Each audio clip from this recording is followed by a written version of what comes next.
कहा गया कि निश्चित रूप से इसको आप लोग देख लीजिए। मुख्यमंत्री जी भी नहीं कहा, सारे पदाधिकारी। डिप्टी सीएम साहब को मैं धन्यवाद दूंगा कि उन्होंने खाद के लिए रैक लगाने की बात कही। मुख्यमंत्री जी ने तो कहा ही कि पूर्णिया को मैं प्राथमिकता। पप्पू जी, अब आप एमपी हैं, आ गए हैं, हमारे ही पटिया को हरा के आए, तो आप एमपी तो आप ही है ना, तो आप तो देखिएगा आप ही। तो हमने कहा आपका सानिध्य और सहयोग पूर्णिया के लिए बहुत महत्वपूर्ण, और आपके साथ और हम मुख्यमंत्री जी के साथ मिलकर पूर्णिया के विकास में लगे रहे। हमने मुख्यमंत्री जी को आश्वस्त किया, विकास के मामले में मैं नीतीश कुमार जी के साथ खड़ा रहूं। पूर्णिया सीमांचल के सवाल पर कोई कंप्रोमाइज नहीं होगा। कुछ और भी मदरसे से जुड़े मुद्दे थे, वो भी मांगे गए, और लगभग जो डिमांड था कुछ नए सड़कों का वो भी मांगे गए, उसको भी मैंने दे दी।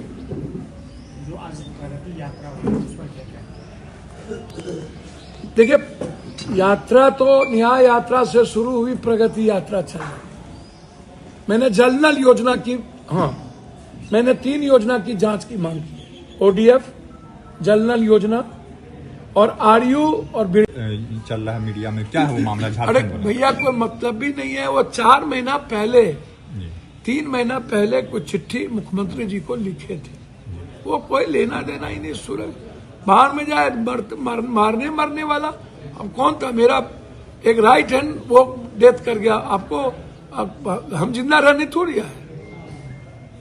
ये सब चीज चल छोड़ दीजिए, सुरक्षा मैटर ही खत्म है। अब जब सत्ता पक्ष मिलके विपक्ष को मरवाना ही चाहती हो, खत्म करना, सब भी किससे मांगा जाए? मुद्दे भी, मुद्दाले भी, इसलिए वो मुद्दा ही नहीं। सुरक्षा पप्पू यादव इस जन्म में अब मांगेगा ही, कोई लेना देना। सर, शहर में स्थित पूर्णिया कोर्ट स्टेशन की बुनियादी सुविधाएं किस राइट के अनुसार थाना पैसा वसूलता है, ये सवाल था मेरा स्पेसिफिक। एमबीआई है, माइनिंग है, ऐसी चीजें वो देखे जांच करे। आपके थाना अलग तंग करता है। तो जमाबंदी पर था, मोटेशन पर था, जमीन पर था, नदी पर था, बाढ़ पर था, और इन मुद्दों पर था। हाईकोर्ट बेंच पे था, और लगभग कस्बा का 3-4 पुल है जो उन्होंने लिख के मांगा, हमने लिख के दे दिया। जलालगढ़ का है, नौगछिया से बाबा मोहनपुर होते हुए, रुपौली होते हुए एनएच का है। तो कुछ मेरा जो डिमांड था, आग्रह था, चौड़ाकरण करने का, जैसे धमधा को से रुपौली से 4 लेन करने का, तो मेनली था कि भ्रष्टाचार से आप निजात दिलाइए। लोग सबसे ज्यादा इन सब चीजों से परेशान हैं। अब काम नीतीश कुमार जी कुछ न कुछ 20 सालों में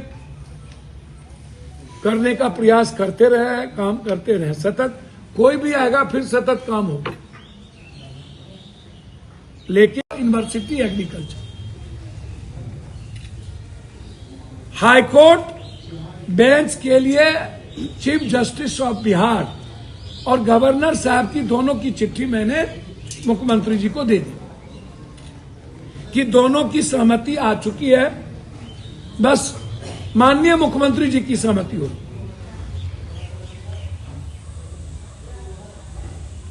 तो मेरा मुद्दा है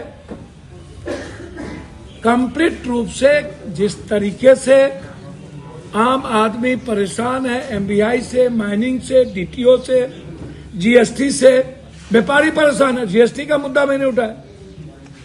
गुलाब बाग में लगातार आप बाजार समिति को एक्सप्लॉयटेशन कर रहे हैं, यह मुद्दा मैंने उठाया।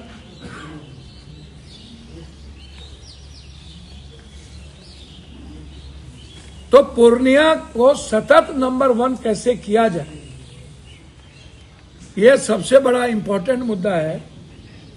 और भ्रष्टाचार मुक्त कैसे किया जाए, यह मेरे लिए प्राथमिकता है। सदन में 31 जनवरी के बाद बजट सेशन में मेरी कोशिश होगी पूर्णिया को बड़ा सौगात